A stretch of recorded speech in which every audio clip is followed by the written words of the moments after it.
Inherent resiko dan pengurangan dampak pada resiko. Inherent resiko adalah resiko yang melekat di dalam organisasi sebelum adanya upaya tindakan untuk mengubah kemungkinan dan dampak suatu resiko. Resiko lingkungan yang mempengaruhi Comeback Limited akan mencangkup hal-hal berikut. Upaya dalam mengurangi dampak resiko tersebut. Yang pertama, resiko yang diakibatkan bahwa saham terbukti tidak dapat dijual. Yang kedua, bagian dari filosofi perusahaan adalah bahwa staf toko tidak hanya harus trendy, tetapi juga memiliki latar belakang pemasaran. Jarak toko-toko dari kantor pusat mewakili jenis risiko inherent tertentu yang terkait dengan struktur perusahaan itu sendiri. Kontrol yang sesuai mungkin ada beberapa yang termasuk. Yang pertama itu ada riset pasar untuk mengidentifikasikan tren mode dan mengurangi bahaya stok yang tidak terjual. Yang kedua, penunjukan staf setelah wawancara hati-hati dan menerima referensi karakter untuk meningkatkan kemungkinan bahwa mereka akan menjaga citra perusahaan dan mengikuti kebijakan perusahaan. Lalu melatih para manajer toko untuk memastikan mereka menjalankan peran pengawasan mereka dengan benar dan menjaga antusiasme staf. Dampak risiko inherent terkait dengan jarak toko-toko dari kantor perlu dikurangi dengan sistem pelaporan mingguan seperti yang dijelaskan, didukung kunjungan oleh auditor internal. Lalu mengidentifikasikan kontrol yang ada di toko, mengurangi risiko kontrol, dan karenanya untuk mengurangi risiko yang melekat. Ada toko faktor dengan markup dan persiapan tetap dan statement laba rugi mingguan mengurangi risiko inherent kehilangan aset. Pelaporan penjual mingguan akan memitigasi inherent yang berkinerja buruk di toko tanpa terdeteksi. Fakta bahwa uang tunai diharuskan untuk disimpan secara utuh dan bahwa uang tunai dipelihara secara terpisah mengurangi risiko yang melekat bahwa pengambilan tidak akan sepenuhnya dicatat dan membantu untuk meminimalkan kehilangan uang tunai. Faktor-faktor yang meningkatkan risiko yang melekat seperti kurangnya pengalaman manajemen dan kurangnya keterampilan dapat memperkecil kemungkinan tujuan bisnis akan diperoleh. Risiko inherent membantu auditor merancang pekerjaan untuk membuktikan laporan keuangan memberikan pandangan yang benar dan adil. Kedua jenis analisis tersebut memberikan auditor pemahaman yang lebih baik tentang entitas dan operasinya. Pekerjaan audit internal dapat mengurangi risiko kontrol dan risiko deteksi dan juga dapat membantu auditor eksternal dengan cara auditor internal akan bekerja hanya untuk mendeteksi apakah kontrol tampaknya berfungsi dengan baik, tetapi juga apakah transaksi dan keseimbangan yang dilaporkan benar-benar nyata. Auditor internal semakin banyak memiliki tugas dan tanggung jawab, tetapi ini adalah area yang bekerja di luar dan di dalam negeri. Auditor harus berkoordinasi beberapa masalah serta implikasinya dan membentuk pandangan tentang apa yang seharusnya dilakukan auditor dalam menghadapi masalah.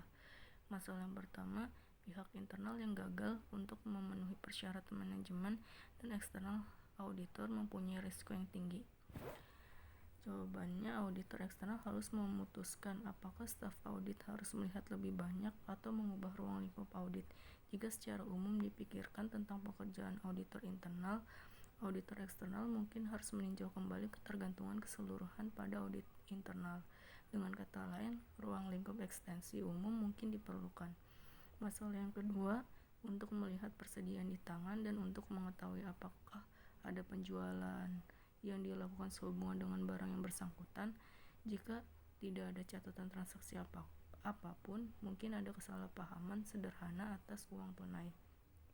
Menemukan sikap mereka terhadap kejadian ini, jawabannya auditor mungkin harus memperketat pekerjaan pengawasan manajer. Auditor mungkin merasa bahwa prosedur penyempurnaan harus diperluas, tetapi ini akan tergantung pada diskusi dengan manajemen dan internasional auditor. Jika masalah ini hanya terjadi sekali saja, tidak seperti itu akan dilihat sebagai meningkatkan risiko kontrol. Bisnis risiko adalah termasuk faktor-faktor yang dapat menyebabkan salah saji, kesalahan, atau kelalaian dalam laporan keuangan yang secara langsung terkait dengan auditor. Tujuan dari bisnis risiko yang pertama mencapai tingkat profitabilitas tertentu, yang kedua memaksimalkan kekayaan pemegang saham, Yang ketiga, memastikan efisiensi dan efektivitas operasi. Yang keempat, memenuhi pangsa pasar yang diinginkan. Yang kelima, mempertahankan reputasi.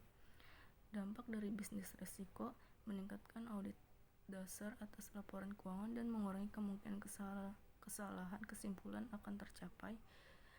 Memperluas potensi untuk memberikan jaminan kepada manajemen di luar tradisional mengaudit dan menambah nilai untuk mengaudit dari perspektif klien. Audit diperluas untuk memiliki potensi agar berkontribusi pada tata kelola perusahaan, pengaturan dan pengungkapan karena pemahaman bisnis yang lebih luas dan resikonya. Lalu pemahaman yang lebih baik tentang bisnis klien dan risiko akan mengurangi perusahaan keterlibatan memiliki risiko bisnis, atau disebut juga risiko keterlibatan. Perataan pendapatan, perataan laba dapat didefinisikan sebagai langkah-langkah yang berfungsi untuk mengurangi biaya penghasilan suatu entitas. Perusahaan dapat lari dari bisnis yang baik melalui langkah-langkah jangka pendek yang menghasilkan pendapatan yang tidak diperlukan untuk kepentingan jangka panjang entitas.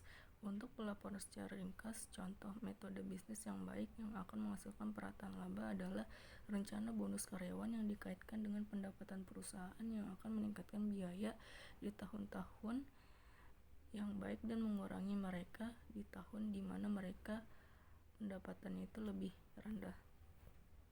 Saran atau langkah-langkah jangka pendek yang akan menghasilkan pengelolaan pendapatan, tetapi tidak selalu dalam kepentingan terbaik entitas. Contoh latihan yang baik tidak harus dalam kepentingan jangka panjang entitas, tetapi entitas yang akan memiliki dampak positif pada earnings yang dinyatakan dalam 1 tahun akan menjadi potongan riset dan pengeluaran pembangunan. Dalam melakukan manajemen ini tidak akan memenuhi standar akuntansi, tetapi akan melakukannya, namun terlibat dalam perataan laba. Contoh lainnya mungkin bagi manajemen untuk mengurangi pengeluaran pemeliharaan ketika turnover dan pendapatan rendah, atau untuk mengurangi ukuran tenaga kerja.